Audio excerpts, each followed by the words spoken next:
BNP chairperson ও সাবেক প্রধানমন্ত্রী বেগম খালেদা জিয়ার বিদেশ যাত্রার সব প্রস্তুতি সম্পন্ন হয়েছে।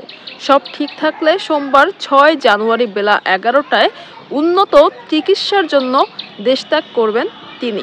এ সময় মেডিকেল বোর্ডের চিকিৎসক, নার্স ও ব্যক্তিগত সহকারী সহ মোট ১৫ জন তার সঙ্গে যাবেন।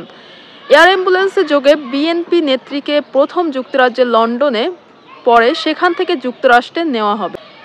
ইতিমধ্যে তার যুক্তরাজ্য ও যুক্তরাষ্ট্রের ভিসাও নেওয়া হয়েছে। বিএনপি সূত্রে জানা গেছে, গত আগস্ট শুরুতে নবায়ন করার machine readable passport MRP Khaleda জিয়ার কাছে হস্তান্তর করা হয়। পরে নভেম্বরে তিনি যুক্তরাজ্যের ভিসা পাওয়ার প্রক্রিয়া শুরু করেন।